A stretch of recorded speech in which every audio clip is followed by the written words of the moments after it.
Welcome back to another episode of Across the Bifrost. This is your host, Dr. Norbert, coming to you from a hiding place, a very, very secure location. Where are you hiding from? Oh, wait till a little bit later, and you'll know why. All right, fair enough. Yeah. Okay, well, I'm Jamie, and I'm currently on a planet that is orbiting the star in a system of 11 planets. It's actually the fourth planet. This is the only one that's inhabited, and I'm surrounded by an ancient, peace-loving civilization. Oh, well, yeah. That sounds very calm. Yeah, it's just the sun is shining. It's really nice, and the sun's getting really bright all of a sudden. It's remarkably bright, and it isn't stopping getting brighter. Yeah. Oh, okay, now you know why I'm hiding. All right, if you haven't guessed it yet, we are here to talk about the latest addition to the X-Men, none other than Phoenix. Yes, we have it. We have the holy trinity of my favorite characters in Marvel in the game now. We now have Cyclops, Emma Frost, and Phoenix. I'm very excited. Is that right? I didn't realize that there was a little trilogy. That's my top three. Yeah, my top three favorite characters. Oh, amazing. Okay, cool. So we'll be talking about Phoenix today. She's quite complicated, so she's going to be the focus of our episode, and she's got quite a bit of tactics cards on top of it. So yeah, I feel like a caveat needs to be laid down here. Now, what's that? There's going to be a lot of words, all right? We're going to say a lot of words. This is this might be the most complicated character, I think, in the game. I played 3 games with her and played her wrong every single time. So yeah, bear with. We're going to try our best to simplify this and explain how things work. But the number one rule here, as with any character in MCP, but definitely with Phoenix, is you want to put her on the table first before you kind of, decide. I see what you mean. Okay, got it. Yeah, she takes a lot of you need to play a few games and be like, that was weird, and understand the kind of rhythm this character has. But we're going to do our best to kind of simplify things for you here. Okay, yeah, and so be warned that she doesn't have a traditional backside to her card. She actually just transforms into an entirely different character. So there will be essentially 2 characters in a sense that we'll be talking about tonight. So, all right, tell us a little bit. Jean Grey. Jean Grey's her name, and she is, a complicated lady. Can you tell us anything about her?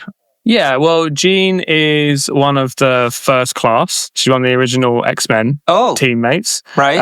Have you read the Dark Phoenix saga comics? I lived through it when I was collecting comics, my friend, and it was mental at the time. People were losing their minds. People be rushed. It was a great time to be a comic book store owner because, oh man, the books were flying off the shelves. Yeah, for this story in particular?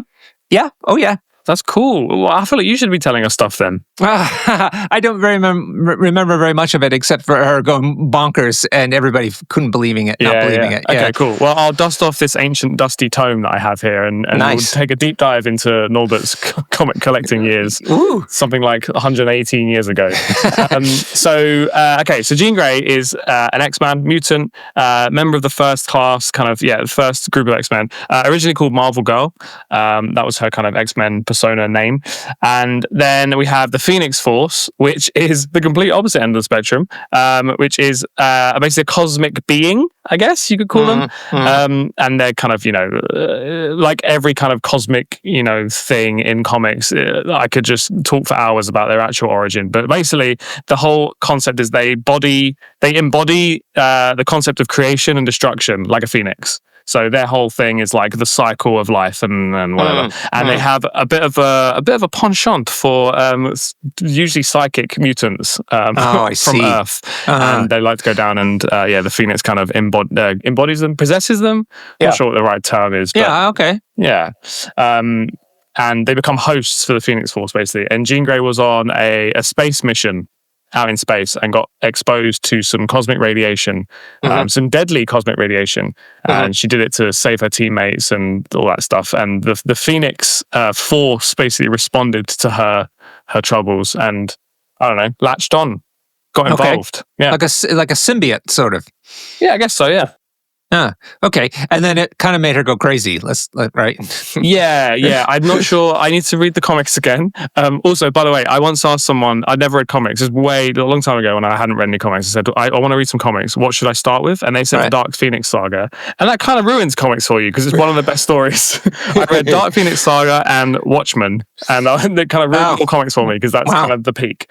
Okay. But yeah, so some stuff happened. Some Hellfire Club was in there at some point and getting involved. But eventually, basically, Jean kind of comes back as Dark Phoenix, which is like a big kind of scary evil version. I don't think that's what we have here, though. I think Phoenix Unleashed is more just what we see at the end of X-Men 97. Where she's not necessarily like evil, she's just super powerful and the Phoenix Force comes out of her and is all fiery and scary. Yeah. All right, cool. So with that lore in mind, can you tell us maybe why AMG chose the box number to be CP83 for this? I don't know. No? There's no connection? 83, probably 83 different comic books that tell the story overall. Yeah, maybe. I'm Googling it right now. All right. Well, the Phoenix Force was in Uncanny X-Men 101. No. And issue 83 has no connection to the Phoenix. So no. I think it's just, I think, I don't want to, surprise our listeners, but I think maybe the box number here means nothing. Oh, I think that's a hallucination. You've been affected by the AI. Okay, so let us talk about her front side of the card, or really just her like normal form. Let's say is it normal? Is it actually called normal form? Yeah, I think it is on the tactics card. I think they call it normal form. Okay, let's call it Phoenix, and then we have Phoenix Unleashed on the other side. Okay, yeah, fair enough. So Phoenix is on a 35 millimeter base, so the small size base. She costs 6 threat. Her defense stats are 4 physical, 4 energy, and 5 mystic, 7 hit points, size 2, and moves medium. Well, not bad start so far for 6 threat between the health and those defense stats. Yeah, not bad. Yeah, but I'm certain there's going to be more to the story than this, so we shouldn't dwell on those numbers alone. Big numbers, fair numbers. Okay. She's got 2 attacks in this form. They're both energy attacks. The first one is called Bolts of Flame. It's a range 3 attack, 6 dice, doesn't cost anything, and it's a builder, so she gets power equal to the damage dealt. It also has a Wild Incinerate trigger. So far, so good. I mean, nothing bonkers, but certainly a decent attack for a 6 threat. Yeah, not bad. Wild Incinerate is cool. I am confused, or was confused, about why she doesn't have any mystic attacks. I'm constantly annoyed about that in MCP, because when I think of psychics in MCP, I think of, Emma Frost, Jean, Xavier. Right. And I kind of wish that they saw the table a bit more in X-Men, because in my mind, X-Men are very psychic heavy. They have Cerebro. But I think part of the reason these are energy attacks, apart from all the fire on her model, obviously she's covered in fire, is that this card won't work with Cerebro. Which is a card that levels up mystic attacks on characters like this. So I think that's why they've done that. Okay, makes sense. Okay, so that's her builder. Seems great. Nothing to go crazy about. But let's talk about her spender. It's called Firestorm. Ooh, it is pricey. 6 power. Whew! Wow. 6 power. It is area effect 3. Also 6 dice. It has the Wild Incinerate trigger, but it also has another ability, which is allied characters within range of this attack may remove 1 damage instead of suffering 1 damage. Nice. Pretty cool. Nice. We saw an attack similar to this on Loki, right? The new Loki, because he had area 3 that didn't hurt his allies. Yeah, it didn't hurt. Yeah. This is one step better. This is area 3 that actively heals your allies for 1. Yeah. But 6 power? Do you think? That's a lot, right? Yeah, because what's Loki 2's area? In fact, I think it's 5. I think it's 5 power. I use it quite a bit, but he generates power like nobody's business. Yeah, sure. Actually, that's a good point. Let's see. Oh, the wrong one. Prince. Why is the better version Prince? Okay, here we are. It's only 4. Oh, 4 power? Okay. Yeah, that's why I use it quite a bit. But it's 5 dice, right? Yeah, but you get to move people and stuff like that. So, I mean, there's some reasons to use it, and I do use it. Yeah. I mean, I can see this being situationally pretty great. If area 3 is no joke. You can probably quite reliably hit 3 opponents with this. And probably at the same time heal, 2, 3 other people? Yeah, and presumably you might have gotten some incinerates out on them ahead of time, so you're really rolling 7 dice into them, in a sense. I'm not sure. Allied characters within range of this attack. Does that include Phoenix? Can she heal herself? Yep, because it doesn't say other allied characters. Yeah, good shout. Yeah. Hold on, no. So this is where people are going to shout at us in Discord, but we've got to be careful. It says they may remove 1 damage instead of suffering 1 damage. So that whole rule of, if your friends are in area attacks, they will suffer damage. I see. So she wouldn't be taking damage from her own AoE. Yep. Yeah. There you go. You missed it. Yeah. You're on the precipice. Oh, that was close. Nearly got some Discord hate. Okay. Yeah. We're still fishing for loads of Discord posts about how wonderfully right we got a lot of stuff. Yep. But that hasn't happened yet somehow. Okay. So let's get into his superpowers, and they are Legion. Look at them all. Legion? Right. Oh, like there's loads of them? Yes, thank you. Oh, Jamie. The first one's an active superpower called, I was going to say cosmetically. Very sexist. Cosmically empowers telekinesis. Yeah. Ooh. This is 3 power. Okay. Choose an enemy character of size 5 or less. Yeah. Sentinel hate yet again. We have it. The first size 5 character throw. Yep. So it could be a character size 5 or less, or an interactive terrain piece of size 4 or less within 2, and throw it medium. That can be only used once per turn. So basically, it's the same power and same distances that you see with other kinds of throws that are good throws out there, but kicks up the. First of all, it can do terrain and characters, but kicks up the character size to 5. Yeah. Pretty great. Pretty exciting. It's the first superpower that can throw a size 5 in the game. Yeah. Dormammu's size 5 as well, right? Yeah. And anybody else aside from your Sentinels? I think that's it. Yeah. Hot Boss is size 4, I think. Yeah. All right. Well, those Dormammu players are going to be shaken now. Finally, something to go against Dormammu. Yeah, we just quickly on this. This is an amazing throw. It costs 3 power, like most size 4 throws do, but this has the added thing of throwing size 5 characters. Throws medium, which is incredible. The only downside is it's range 2, which I personally don't like because she's telekinetic, and I feel like we kind of had a thing going with telekinetic people being able to throw from range 3, so that's kind of lame. But hey, it's only 3 power. It's only 3 power. Yeah, exactly. I think they had to knock one of these numbers down, and they wanted to do the size 5 thing. But yeah, really cool. I'm really glad that. X-Men actually kind of struggle against Sentinels, which is pretty lame considering, all they do in the comics is beat up Sentinels. So I'm really glad this is here to show that they can actually, take on some Sentinels. Jean's been in the danger room. She knows how to throw a Sentinel around. Yeah, seriously. Come on. All right. She's got another active superpower called Rejuvenating Flames, only 2 power. Choose an allied character within 3. Now, this could be herself. Maybe. Yes, it can. Yeah. Okay. Could be herself. Listen to how scared we are, by the way, Discord. Listen to how nervous we are to say rulings on this podcast. All our Patreon money is at stake. People will be leaving us in droves. Okay, so choose an allied character within 3. The chosen character removes up to 2 damage and up to 1 special condition from itself.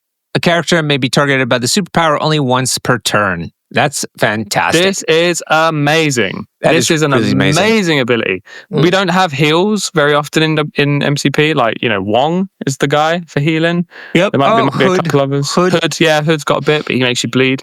This is amazing. This is a 6-threat heal if I ever saw one. Yeah, it's really nice. Yeah, from range 3, it costs 2. It's not limited to once per turn. It's just once per character. So you can heal a few allies with this. Take off a condition as well. It's amazing. Best part of this card, I think. Yeah. I mean, Thor 1's leadership is very sad reading this. Man. This is a straight upgrade. Don't ask me why I'm mentioning Thor 1 these days, but okay. Oh no, but you're having some bad Asgard time right now, aren't you? But I have some new tech. I'm testing in testers. It's always hope. As a scientist, scientist by training, you have to get used to failure over and over again until the moment of eureka happens. Nice. Yeah. I can't wait. Yep. Thank you. All right. Reactive superpower is called Burning Resolve. These are great names. This is 3 power. And when another allied character within 3 would be advanced, placed, or pushed by an enemy effect, this character could use a superpower. It is not advanced, placed, or pushed. So we've seen this with Bifrost, right? Yes, it's like Shield Mind. Yeah. And is it the same price? No, Shield Mind costs 2. So I'm looking it up now. Shield Mind, when this character And within 4. 4. Yeah. Yeah, it would be advanced, placed, or pushed by the effects of an enemy mystic attack or enemy superpower. And that one, Burning Resolve, is advanced, placed, or pushed by an enemy effect. So I guess that's a bit better. Oh, what's Emma's? Only superpowers? Superpowers or mystic attacks. Oh, so Burning Resolve on Phoenix is enemy effect. So you would stop pushes from attacks. It would stop anything from attacks or superpowers. So that's pretty good. That's actually great. I didn't spot that. Yeah. So you'll stop pushes on attacks, which is really cool. Yeah. So it costs 1 more, is a little bit shorter distance, but actually is more powerful because sometimes the things like certainly, the things that happen to our characters happen through attacks, and Bifrost doesn't help with that. So unless they're mystic. Cool. So now I'm hype on this again. Yeah, me too. Actually, that's great. I didn't realize how good that was. Yep. Cool. All right. Now she's got a whole bunch of passive superpowers. First one is called I Am Fire and Life Incarnate. Yeah. Whenever an allied non-grunt character is dazed or KO'd, this character gains a Phoenix token. When this character would be dazed, it gains 3 Phoenix tokens. If this character has 3 or more Phoenix tokens at the start of your turn, or if this character would flip its stat card to its injured side, place the Phoenix Unleashed model within 2 of this model. Phoenix Unleashed is now part of your squad. Remove all power, all activated tokens, and all Phoenix tokens from this character. And move them over to the Phoenix Unleashed character. Then remove this the normal Phoenix off the battlefield. Okay, let's parse that for everybody because that was a lot. Yeah. Actually, before we get into that, I'm just going to read the other superpowers so we can get them over with. Cool. The other passive one is called Psionic Nexus. During the power phase, this character gains an additional power. Okay, so she'll get 2 at the start of the turn. 1 less than 5 threat Jean Grey, which is slightly annoying. But yeah. Oh, is that right? She gets 2? The other one? Other Jean gets 3 power a turn. This one gets 2 power a turn. All right. And this one has way cooler ways of spending power, so I guess that's why. Mm-hmm. Yeah, okay. And the last set of passives are she's got Flight, and she's immune to Incinerate and Poison, which is nice. Very cool. good and Makes expected. Sense. Yeah. And also continues to prevent her from being beat up so quickly, not being able to be incinerated. Yeah. I mean, let's get back to I'm Fire and Life Incarnate because it might not matter. It might not matter, right? Because she's not going to be long for this model. She's not. Well, that is one thing. I will stop you there. They've nailed the theme here. Jean Grey's main thing she gets up to in the comics is dying. So they've nailed that. She's going to die a lot. Don't expect this Jean to be on the battlefield for very long. Oh, is this kind of like the opposite of Ms. Marvel's character? Where you paint up the big model and it's on the table for like 5 seconds at a time? Yeah, exactly. Here's the little one that's on there only for a little while. Yeah, basically. I mean, we just got really excited about a bunch of its superpowers, but in the back of my mind, I was like, oh, we're not going to get to use most of these. Anyway, let's get into why. Yeah, tell us why. So, I mean, this whole paragraph is really hard to understand, but basically, when an allied character would be dazed or KO'd, non-grunt, they get a Phoenix token. Phoenix gets a Phoenix token. Once she has 3 Phoenix tokens, she basically becomes Phoenix Unleashed, which we'll get into, right? Okay. So if three of your allies get dazed or KO'd, she's becoming Phoenix Unleashed. If she gets dazed or KO'd, she gets 3 Phoenix tokens and becomes Unleashed. Yeah, so she's automatically unleashed when you daze her. Okay, and let's be clear. She stays. It seems like she stays dazed for that round if you've used her already, because it says here that she turns into the. You check if she has 3 or more Phoenix tokens at the start of your turn. Yeah, and the timing on that is very important. I think I've got it right. Yeah, what do you mean turn? Like her turn, or the start of your turn is as soon as your opponent basically finishes their turn. Puts their activated token down. So I think even if you don't have any characters to activate, I think that's still the start of your turn, and she'll become Unleashed then. I could be wrong there. That'll be what Discord shouts us about. But okay, that's a little edge case though. So let's just to be clear. So like if I've got 5 characters, you got 5 characters, you're playing Phoenix, and at any time during the course of our back and forth with our 5 characters, at any time if you are starting a turn, she could have already activated. Yes, but you check. Does she have 3 Phoenix tokens? Yes, she does. Boom, she gets pushed into Phoenix Unleashed. Yes, or at placed. Any point. Place. Place. Okay, then it also says, though, whatever power is on normal Phoenix, any activated tokens and all Phoenix tokens that she has move onto the new model. And we'll have to understand what that means, really. But basically, Phoenix Unleashed keeps all the power that Phoenix had.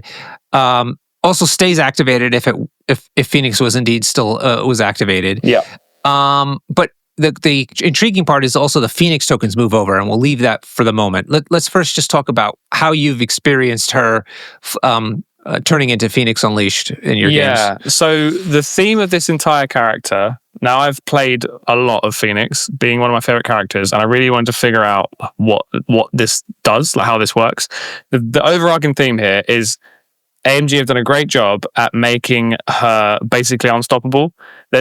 There's nothing any of my opponents have been able to do so far to figure out how to stop her being unleashed. Okay, yep. And we'll go on to in a minute, and also how to stop her from having a big turn. The whole kit, all these words, all these complicated sentences and stuff. It's all about you basically can't stop Phoenix from becoming unleashed. Okay. Both players, which is quite nice and thematic. Yeah. Because like if they ignore her and kill your allies, she becomes unleashed. If they ignore your allies and kill her, she becomes unleashed. Yep. So that's kind of the general gist. My experience of this is I have a nice time, running around as Jean using rejuvenating flames, healing people, and doing mediocre attacks. But she's more of a support piece, like a 6-threat support, and I quite like that, especially for X-Men because they're quite squishy, so she can go around healing them and stuff. That's great. Maybe the odd enormous throw that she can do, and then all of a sudden, she gets 3 Phoenix tokens because something bad's happened and she becomes unleashed. And what it feels like on the table is you've just lost 7 damage. You've just lost 7 health. Oh, that's a good point. Yeah, because regardless of how much damage she's taken. So, Jamie, let me ask you this, though. You said she's more of a support character, and I can understand based on some of these superpowers that she does support. But she also has great attacks. She seems relatively tanky. Why wouldn't she be in the mix? They're okay attacks. Yeah, they're fine. I put her in the mix. I put her right up in there and I grab an extract with her and I go, come on then, you're going to hit me or not? Because basically, if they ignore Phoenix, then she's going to lose 7 health effectively because they'll force her to transform into Unleashed.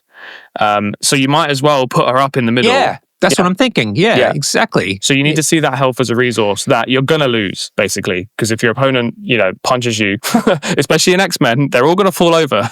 And she's going to transform. So yeah, I play her really aggressively and basically challenge my opponent. Like, do you want to hit me or everyone else? Because I'm now in the mix of things. I'm healing all my friends, and I've got an extract. So I think that's the way to play her. Okay. And could she storm hop off a medium base and then start attacking the midline? She's range 3, so I think yes. Mm-hmm. Yeah, you could put a medium base in front of her, storm hop, attack the midline twice. Yeah, that seems pretty good. I mean, of course, it's dice dependent, right? I mean, it's not like she has dice fixing or anything, but this sounds great. I would use her. I haven't used her, so I can't say, but I would definitely try to use her because, like you said, you're not going to take advantage of that 7 health otherwise. Yeah, exactly. I think you need to get her right up in there. I'm gonna play very aggressive with her. I think when I play her and just go, like I say, grab an extract and be like, I'll let you decide how you want to deal with this. Because if they do daze her, then you've gotten 7 health, amount of value out of it. Exactly. Right? Yeah. And they're not dazing your allies, and that's pretty great. So yeah, I think you have to be aggressive with her, which is weird, a bit counterintuitive because she feels like more of a support piece. So. You keep saying that, but I don't see it. I see her as a multi-purpose. Okay. Well, I mean, I guess that's what you want from a 6th threat, right? Hell yeah. Do a few things. Yeah. I mean, I see actually, the heal and the heal's great. Actually, 6 threats are more like beaters plus control pieces is where I see the 6 threat, where she seems a little bit different, perhaps, where she's a beater plus support. Okay. That's a good take, actually. Yeah. Thank you. Yeah. Thank you so much. You're so kind. All right. One every 3 episodes, you get a good take. All right. Okay, here goes. It's happened. She's turned into Phoenix Unleashed. Now, she places within 2 of normal Phoenix. Okay, keep that in mind. On a large base. Exactly. Well, come on now. Sorry, man. I'm excited, all right? On a large base, guys. On a large base. She goes from a small base to a large base. That's the biggest 65 kind of base. millimeter. Yeah, so that is a lot of ground off of this. Basically, it's like a storm hop, sort of, off the first self. Yeah, a big one. Yeah. And then if you're playing her under storm, you now have a large base in play that your other characters can storm hop off of, which is huge, Hey, huge. Okay. let's look at her stats, though. They change quite a bit. Her defense stats go to 4 physical, 5 energy, and 3 mystic. So it used to be 4-4-5, and now it's 4-5-3. Interesting. She gets 10 health, and she becomes size 4, and she only moves short. Whoa. So, okay, I think the stats, the defense stats changing kind of mimic what's happened to her, right? She's become more of a energy being than a mystic. Yes, Jean's left. Jean isn't in the building anymore, so her mystic defense goes down. I think that's the idea. Okay, yep, cool. Size 4, so she's really erupted. Yeah, and the model, by the way, the model is incredible. Yeah. I don't know if anyone's really seen it with comparison. I've sort of compared it to Sentinel Prime, and it's almost as big as him. Oh, I didn't realize it was that big. Yeah, wow. It's big. Yeah, it looks great. And wider too, I'd imagine, right? Very wide. Yeah, it's like Malekith level wings. Maybe not as bad as that, but yeah, it's big. It's a big one. Okay. 10 health, size 4. All right. So let's say this in a vacuum. Let's say she was just a 6 threat that showed up on the table like this. I think these stats are great. Yeah, 10 health, pretty good. Yeah. She doesn't have a backside per se, so 10 health has to be quite, it needs to be high, that number. But and this is kind of going back to the earlier points about trying to get as much value out of the 7 hit points on her normal card. Yeah. Because otherwise, then she's just 10, whereas other 6s, are in the 18 to 20 range. Yeah, for sure. Yeah, that's the one sad thing about this is she effectively has 17 health as the entire model, but 7 of that health is completely bypassable by beating up her friends. So I mean, I don't want to give tactics to people playing against Phoenix, but I think the way to do it is to kill her friends first, and you just get a bonus 7 damage on her by making her transform. Yeah. Okay. So let's see what happens. She's got 2 attacks. The first one's an energy attack called Phoenix Blast. It's range 4, 6 dice, doesn't cost anything. After the attack is resolved, the character gains a Phoenix token. Okay, so don't forget, she's carried over her Phoenix tokens from her earlier form. And now she has at least 3. Yep, that's right, at least 3. And now she'll get one every time she does this attack, which is very long range and a decent number of dice. But it has a special ability on it without a trigger, just happens, called Destructive Force. When creating the dice pool for this attack, this character may choose an interactive terrain feature of size 2, 3, or 4 within 4 of it and destroy it. Add a number of dice to the attack pool equal to the size of the terrain destroyed. Then, if there are fewer than 2 of this character's flame pillars in play, we have to talk about that. Place 1 flame pillar within 4 of this character. It is a size 1 interactive terrain feature. So this is pretty cool. I think we've seen this on a card that doesn't exist anymore, right? Smash, was it? Oh, yeah. The Dormammu players used to like to use it. You smash a piece of terrain that's smaller than you and add the dice. Yeah. Add the dice to your attack. I forgot about that. Okay, so she does the same. It's within range 4, which is good because, there's not going to be a lot of terrain left if she keeps doing these attacks. It is in size 1, but I mean, you're getting anywhere between 8 dice to 10 dice on this attack now because of this mechanic. Yeah, and that's after you've placed 2 off of normal Phoenix and you're a large base now. So you most likely you just know what terrain you're going to be able to reach, as you transform. So this is going to really tidy up the table really quick. Okay, yeah. And you put in play flame pillars up to 2. Yeah, before we talk about flame pillars, we should move on to All Are Beneath Me. Okay, so she does have another attack, but we're going to carry on to a passive superpower, as Jamie mentioned. All Are Beneath Me. When measuring the range and line of sight for this character's attack, you may choose one of this character's flame pillars and measure the range and line of sight from it. If you do, after all the attacks are resolved, each target character gains the Incinerate special condition. Oh my lord! Then the chosen flame pillar is destroyed. Wow. So initially she won't have any, right? Because she needs to do an attack to get these out on the table? Yeah, correct. Right. So, but after that first attack, she pops one down and then you can use it to trigger your attacks off of, but also get an extra Incinerate special condition out on them. That's wild. Now, this is considered size 1 terrain so that people can throw it and get rid of it. Mm-hmm. Yeah. Okay. So something to consider. All right. Anything also, else? If a size 2 is thrown into it, it will destroy it. Yeah. Sure. So quite easy to get rid of. Okay. Anything else you want to say about this superpower, the passive one? No, it leads perfectly into the next attack. Okay, the next attack is an energy attack called Molecular Disintegration. It's Beam 4. Woo! Whoa! Hey, what's Crimson Dynamo's beam? Is it 4? Yes. Yeah, okay. But this one is 8 dice, but sadly, again, 6 power to do this attack. It's a lot of power. Beam 4. Ooh. After each attack is resolved, if the target character is not dazed or KO'd, this character loses 1 Phoenix token. Ooh. Okay, we don't know what that means, but okay, yet. But this is how she loses them. She gains them on the first attack. She potentially loses them on the second attack. And why did you think this is nice against all or beneath me? So the key here is Phoenix Unleashed is all about getting off the perfect molecular disintegration attack. You're a big spender. So your entire purpose here is to get that off. We'll go into why when we read the next 4 paragraphs. But okay. That beam is the most important part of her kit. If she doesn't get that beam off very well, she isn't going to be around for much longer. So all our beneath me means that you can chuck down a flame pillar within 4 to get the perfect beam off. Yep. And that's the whole shtick is if she can't get a good beam from where she's standing, you do a Phoenix Blast, put a pillar down, flame pillar down where you want to do the beam from, and then you measure the attack from that beam. And I think this is just insurance from AMG to make sure she can always get off the best possible beam. Okay, got it. Because it's so important that she does so. All right, cool. Should I go on to the reactive superpower next? Sure. Okay, it's called Temporal Domination. It doesn't cost anything. Well, that's nice.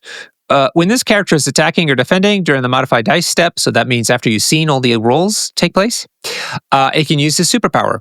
This character gains 1 Phoenix token and may re-roll up to 3 dice in its attack or defense roll, and it can only be used once per turn. So this is for free, though. Once per turn, you're re-rolling 3 dice and gaining another Phoenix token. Yeah. Wow. It's basically like super winging it tokens, right? Yeah. Holy moly. Can only be used once per turn, but yeah, I think that's enough. Oh, it's also defending too, so that's interesting. So in a sense, she can use it in her turn and the opponent's turn. Yes, yeah, which is important because she gains a Phoenix token when she uses it. Right. But what are these Phoenix tokens for, Norbert? I'm going to skip that part and go down to the last passive that she has. She has flight still. And she is immune still to incinerate and poison, but she's also immune to stagger. Woohoo! Yeah.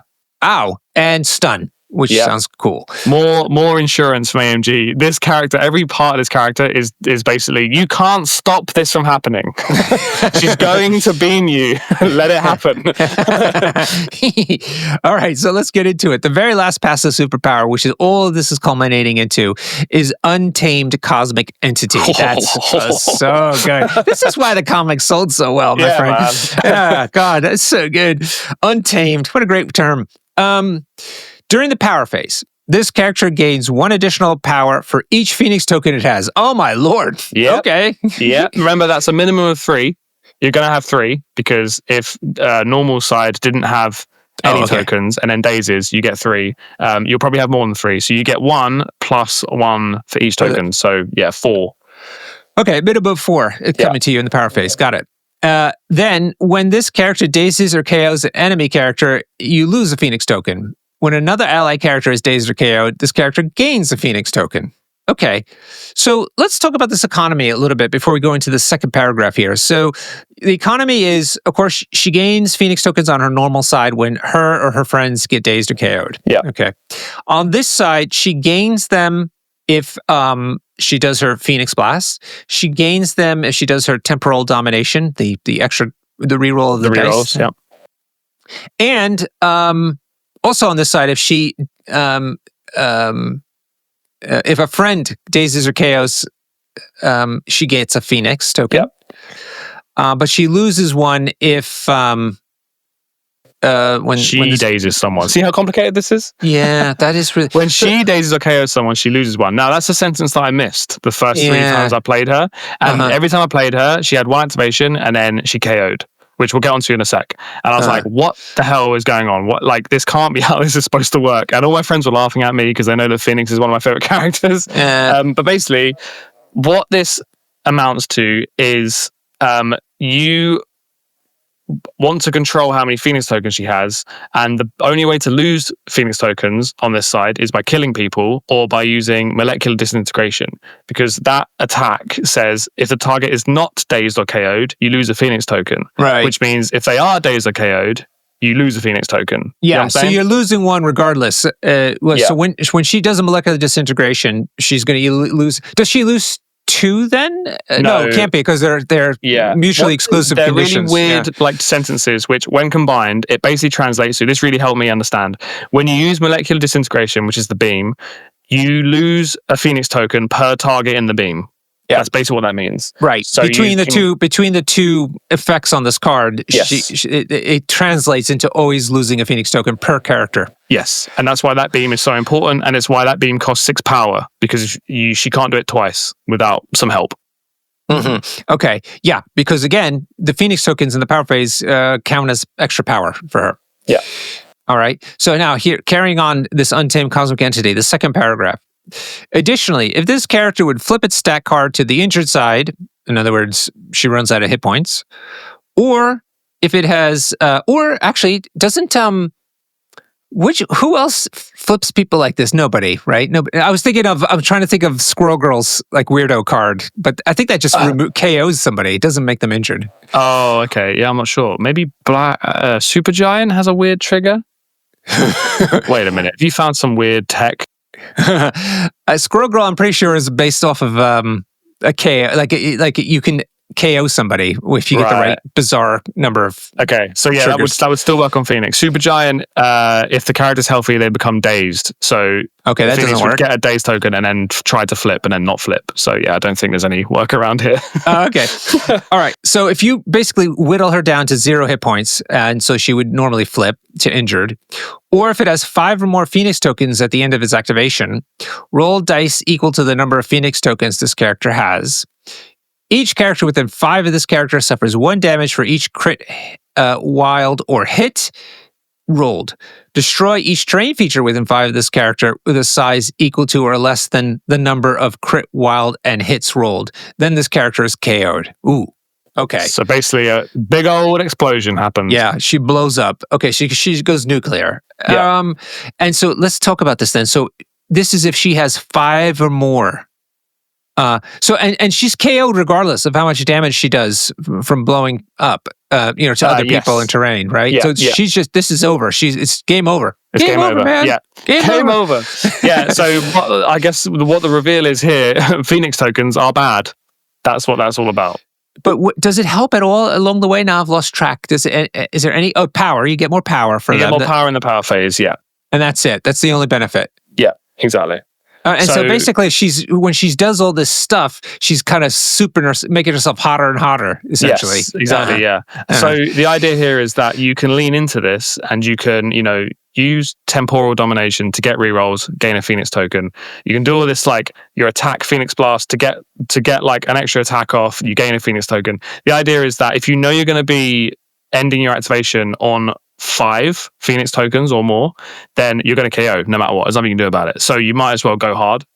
So I found that if it looks like I can't go below 5 tokens, I would just start, pumping in tokens to be like, let's just go crazy. I'm going to blow up anyway. Yeah.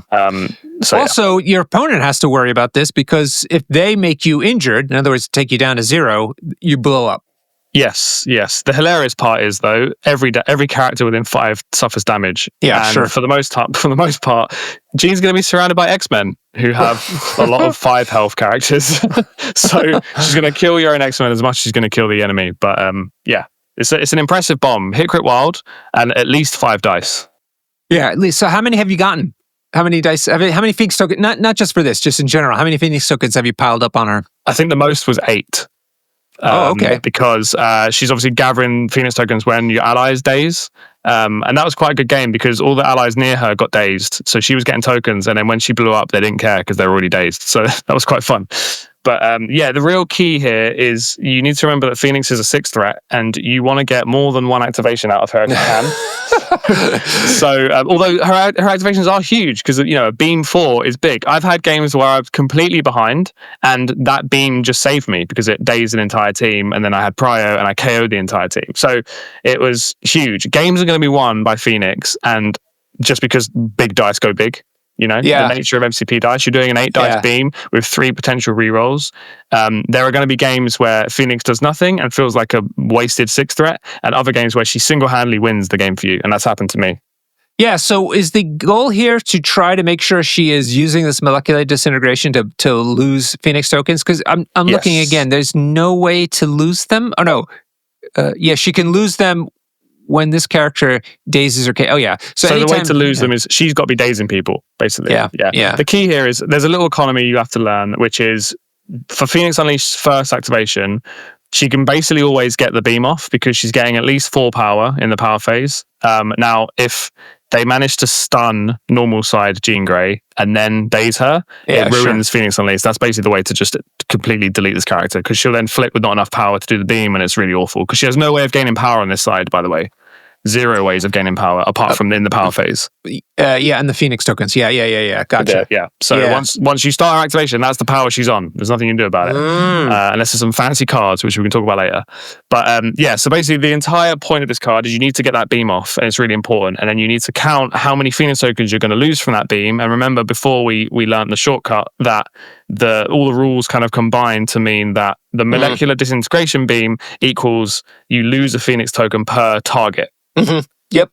So that's the idea. So it's all real complicated, and the first few games you play with her, you're going to be really disappointed because she's just going to die because you didn't understand the economy, and that's what happened to me. How many, when you got a little better at it, how many activations did you get out of her? Oh, I've never gotten more than 2. 2, okay. Yeah, 2 is good.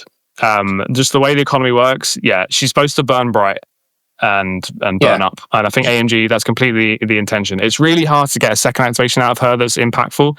If you do, she's basically done. Like it's almost impossible to keep the Phoenix tokens off of her. Would you say you get 2 rounds of normal Phoenix and then 2 out of Phoenix Unleashed, and that's like the dream? That's pretty great. Yeah. Mm-hmm. That's pretty great. All right. Which is most games, 4 rounds. Yeah, most games end at round 4, right? Yeah, 4 or 5. It's funny, in America, it seems to be 3. They say game's over at 3 anyway. Really? Yeah, I've heard that more than once on podcasts, and I'm like, really? Not London. We've learned that the American and the European meta are very different. Yeah, apparently. And apparently we're wrong, but we'll find out. we need to do an America versus Europe tournament. I've been talking about this for ages. Okay. All right, so tell us your thoughts. Like, how do you get the most value out of her? Where do you see her fitting into the faction? Like, what's going on here with her? Yeah, I mean, she definitely misses Gamma and Demons because she wants, Beam Town basically. Yeah. I need to play her on the new Crisis a lot more. Crimson Dynamo, everyone's saying he's gone down in estimations because people aren't grouped up as much as they were on E-maps, and Crimson Dynamo has a Beam 4. So I think she's going to struggle a bit. But like I said, there's going to be some games where she wins single-handedly because you managed to get 3 or 4 people in a beam. Yeah. I noticed she doesn't have movement economy, though. Yeah, nothing. Oh, of course, the little flame token things. What are they? Flame pillars. Flame pillars. Yeah, so she doesn't really need to move. Because, worst case scenario, she can attack at range 4, put a flame pillar range 4 away from her, and then attack at range 4 from that flame pillar. Yeah. Huge reach. Yeah. I am worried about her getting thrown away because she's size 4. She can get displaced, but then, I mean, I don't know how much it really matters. Also, I'm going to be playing her on the Storm, I think, so I'll give her a little Storm hop, which will help on a large base. That's pretty big. So, I don't know. She is basically, all based around that. Can you imagine, Beast, running over to this monstrosity and saying, "Hey, jump over me"? Yeah, I'll give you a leg up. I don't think that's going to be happening. But maybe she mind controls them somehow. Yeah. Her psychic abilities. Yeah. All right. What else can you advise people on apart from trying to practice with her to get the economy right? Oh, you got to practice a bunch. I mean, the spender costing 6 is the big problem because you can't do it twice. Because she has no ways of gaining power. People have started talking about playing her in Criminals, where there's that card No Mercy, I think it is, which is when you daze someone, you gain a bunch of power, which means she could beam, daze someone, play that card, beam again, which is great. Our friend Andrea, our local Inhumans player, says that you could play Phoenix. Oh, maybe this one for you. Play Phoenix in Asgard with Trickster's Boon. Oh, gosh. Which is where Loki basically goes, hey, kill that person for me and I'll give you a bunch of power. So the pattern would be Phoenix Unleashed goes, she beams with her own power. Loki plays that card, gives her a bunch of power to then beam again. And then you hope she would daze the character that he's told her to. And then you gain a VP or two and she's beamed twice. That's pretty great. I actually like that a lot. Yeah, I can see that. So yeah, I think the problem is how many maps do we play where people group up, for beams? That's the real question here. Yeah. You mentioned stun being helpful against her. Now she's immune on this side, but you're saying it's to prevent the normal Phoenix from carrying power over into her unleashed form. Phoenix Unleashed has to start her activation with 6 power. That's basically, you just have to, because if you don't get to do that beam, you're not going to lose your Phoenix tokens, you're going to KO. So if you can stun regular Phoenix or Judgment and then daze her, she'll then flip with not enough power, potentially, because it's a big art. There's a small window there because she'll, normal side Jean gets 2 power a turn. When she dazes, she gets 3 Phoenix tokens.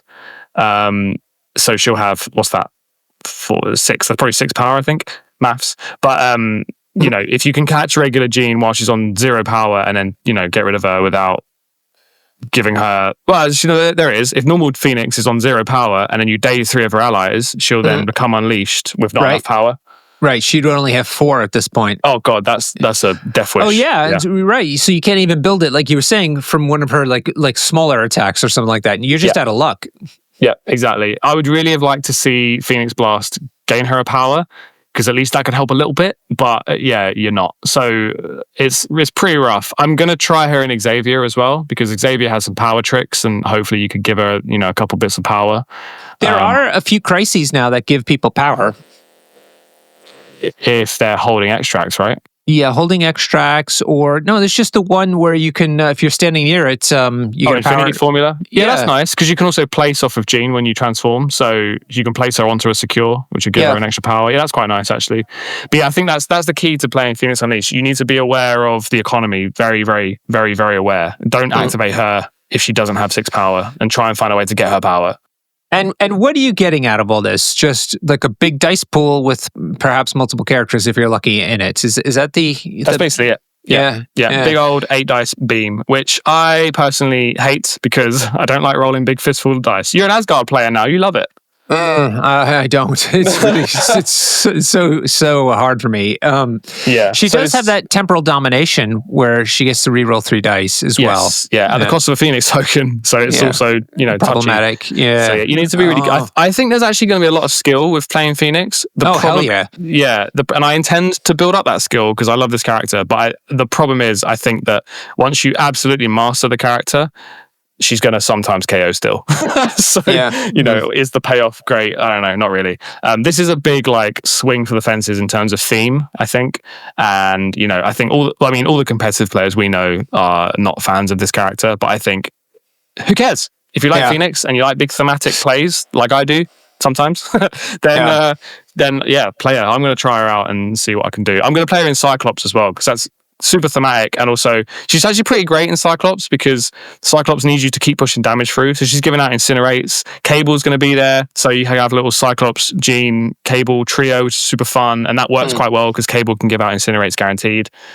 Bishop can be in there. I was thinking Inhumans and A-Force could give her power too. Yeah, exactly. I think all power leaderships could make this work. For sure. Yeah, a little easier anyway. A little insurance, let's say. Definitely. All right. Whew. So we dig into some of the tactics cards, or all of the tactics cards. Yeah. Let's do it. All right. She's got a lot. So first one's called the White Hot Room. Ooh. It's unaffiliated. She can take it anywhere. And it's reactive. When an allied Phoenix Unleashed would be KO'd, she may play this card. Ooh, the plot thickens. Okay. So you've done all that. You got the math wrong. She blew up. But you got this card. And the card, when it's played, set it near the battlefield instead of discarding it. That's kind of cute that they're actually telling you to put it on the battlefield. And put 2 power on this card. If this card has been played, during the power phase, remove 1 power from this card. When When the last power on this card is removed, choose an allied character and place Phoenix within 2 of it. Phoenix is now party. She's come back. She's back. She calmed down. Just like the comics, Jean's back again. Oh, that is so cool. And so it's basically, you got to wait 2 rounds. Yes, this is, if anybody remembers Age of Ultron, that horrific card that was terrifying when Ultron Metal Tyrant came out. This is a very fair Age of Ultron, basically. Okay, so she blows up, say, round 3. No. Yeah, say round 3. You didn't do it perfectly well. She's round 3 instead of round 4. Round 4, nothing happens. Round 5, she's back in business, and it's starting all over again. Like the whole sequence could theoretically happen again, where she, not in round 5, but in round 6, become unleashed again. Yeah, exactly. So really cool. If you can pull it off, it's amazing. Problem is, think about what you just said, right? It's like round 1, Jean walks up, grabs an extract. Round 2, let's hope she dazes or transforms, right? Round 3, Phoenix Unleashed goes crazy, wah, beams and kills a bunch of people, and then she KOs herself. Round 4, this card is, played and has a power removed from it. Yep. Round 5, regular Phoenix comes back. The game's almost over. It should be over in round 5. Yeah. And then Phoenix herself isn't that influential of a character, really. And then, she is healthy, so there's that for she's secures. Healthy, yeah, that's true. Yeah. And then if you get to round 6, oh boy, you might get another Phoenix Unleashed, activation. So, So is this staple to her? No, I don't think so. I don't. Like you said earlier, most games are over by round 4.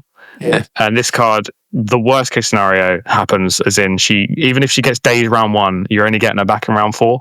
And then by that time, it's probably too late. There will be some games where this matters, but I don't know. I don't know. It's just too fair. yeah, it's very intriguing. Okay, her next card is I Am Reborn. This is great. I Am Reborn, another unaffiliated reactive card. When an allied Phoenix would be dazed, so this is the smaller version, she could play this card. Push all characters within 2 of Phoenix away short. Push characters gain Incinerate special condition. Now, she's going to daze, so this is kind of handy. Yeah, she's going to daze. That's for damn sure. Yeah, but the problem is all characters, so it's your friends too. Yeah, but push away, so actually, and you control the push, so you could push them to safety.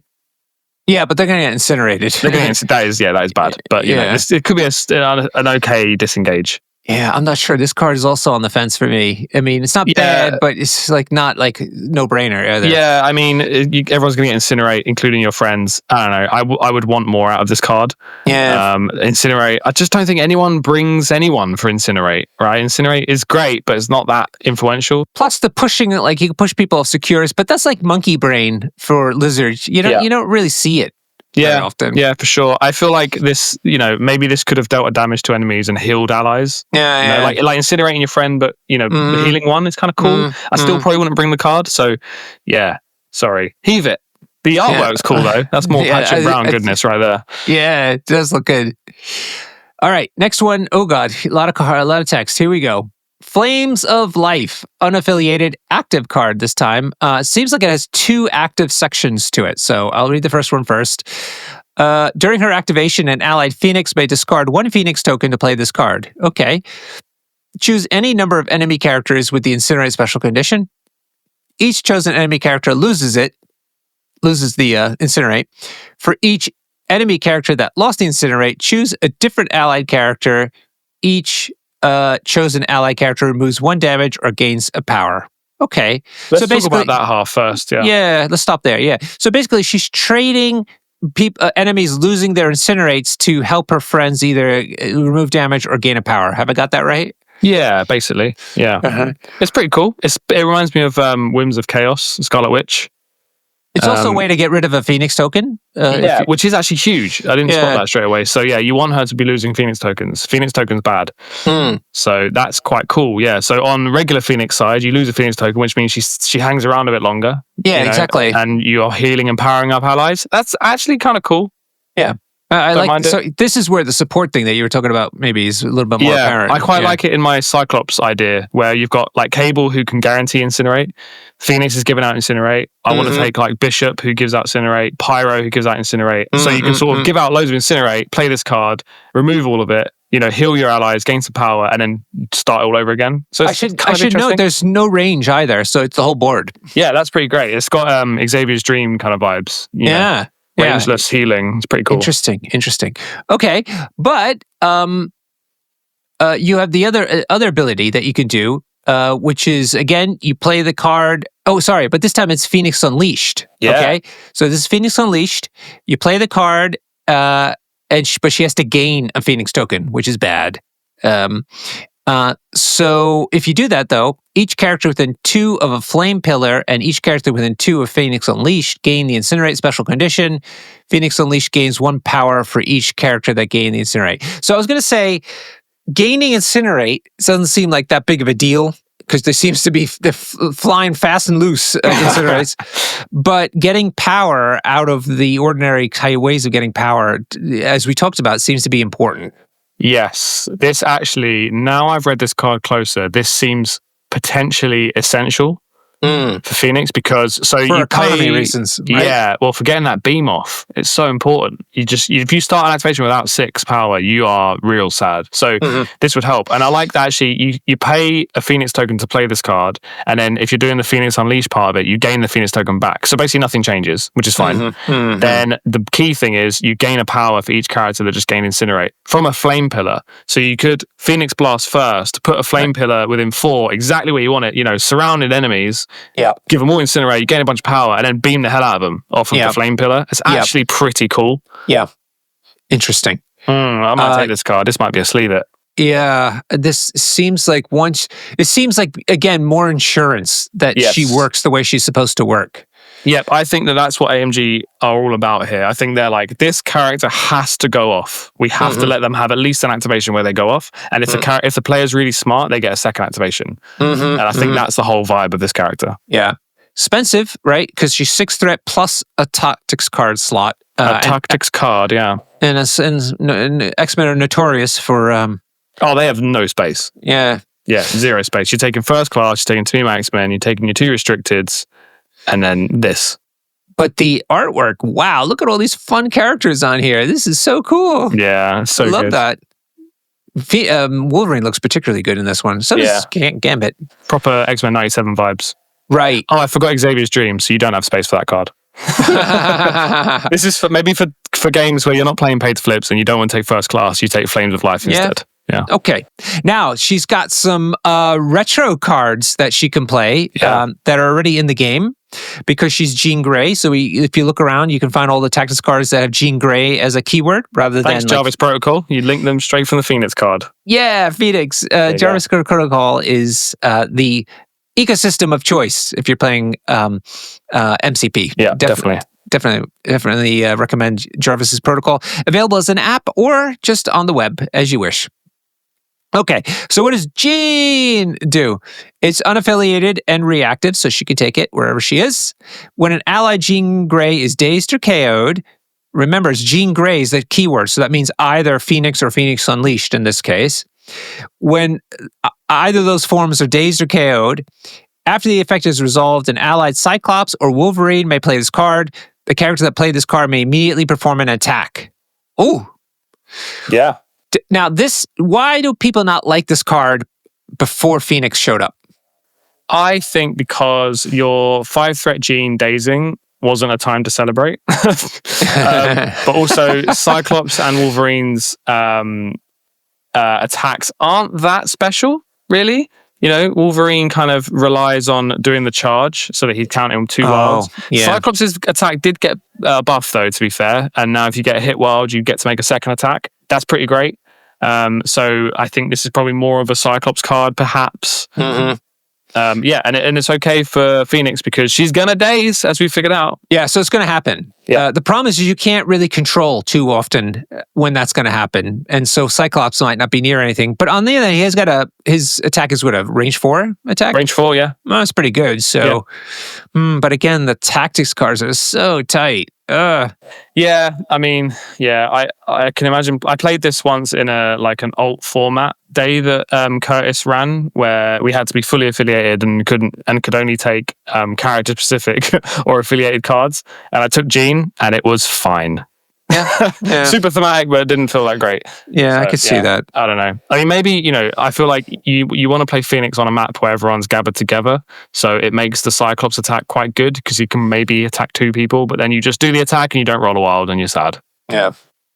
All right. For people taking notes at home, this card can be found in CP53. CP53. Classic box, that one, yeah. The second and last one that we have to talk about tonight is called Mental Domination. This is unaffiliated. It's active. During this activation, Jean Grey can spend 3 power to play this card. Okay, remember, it could be either Phoenix or Phoenix Unleashed as a result. Choose an enemy character within 3 of this character. Advance the chosen character short.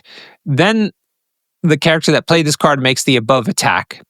That attack is a physical attack, range 2 dice, doesn't cost any power.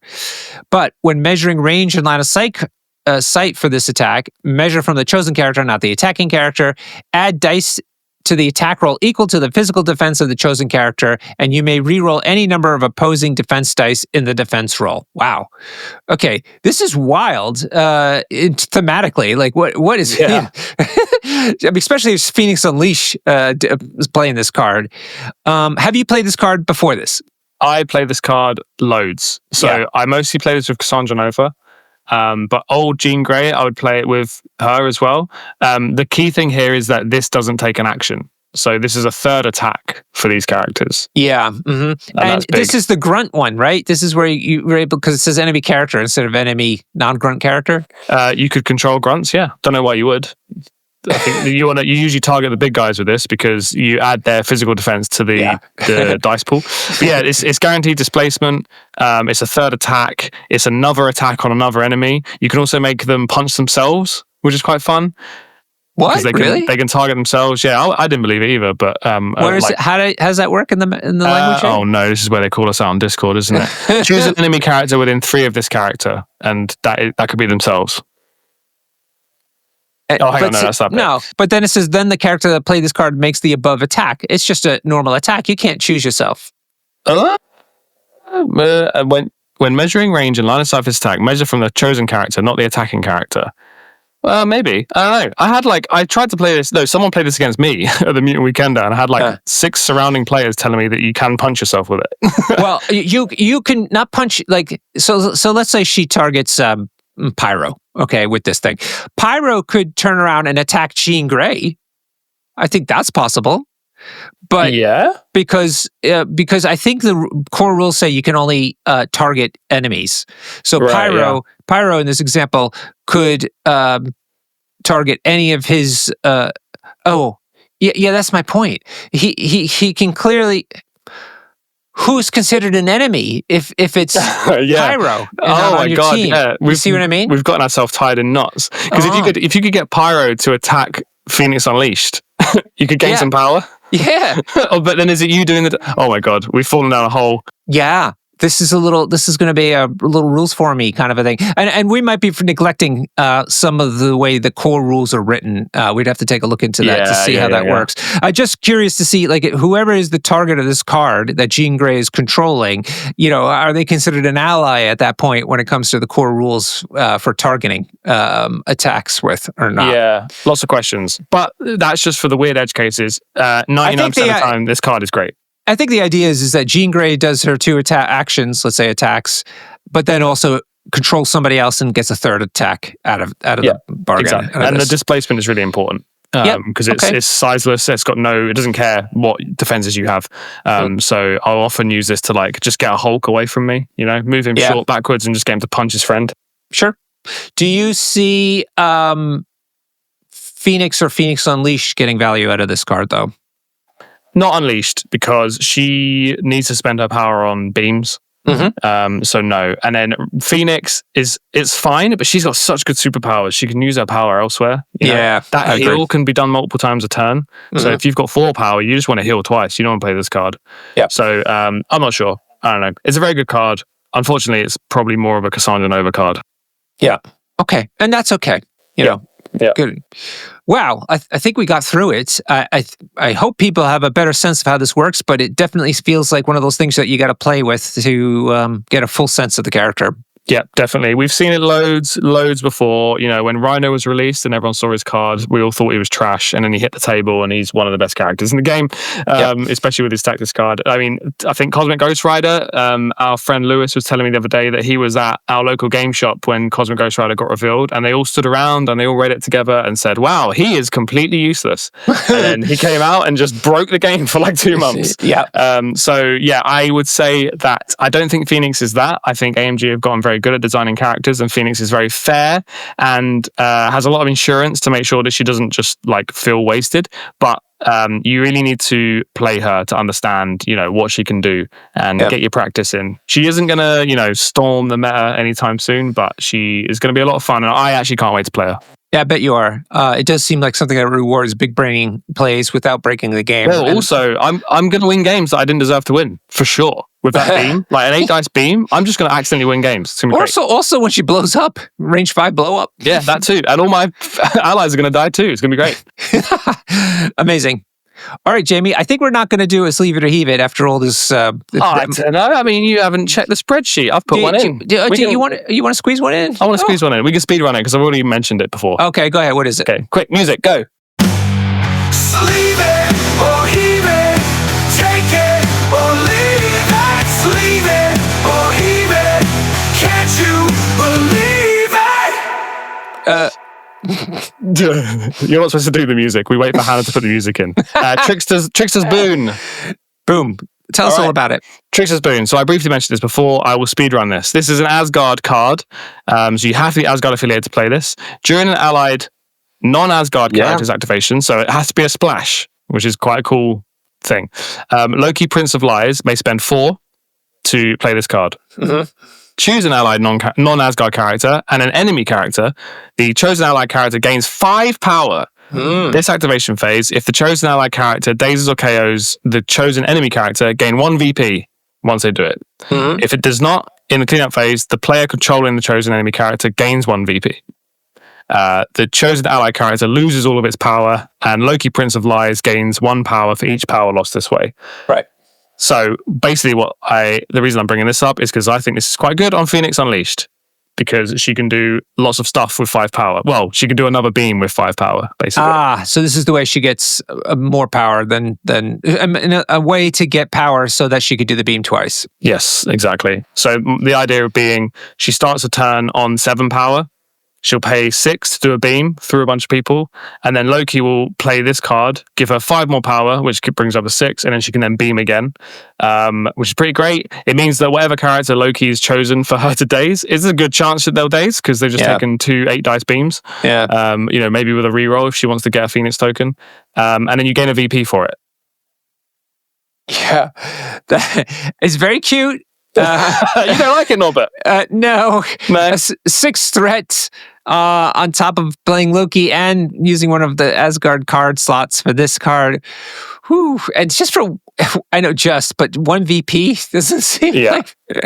Oh, she gets to attack more. So maybe that's more the bonus set of this card. Maybe this is a card for if you desperately want Phoenix to go crazy. Maybe that's why you take this card. Yeah. But this card can also be used on non-Phoenix. So a lot of people saw this and said, oh, Baron Zemo.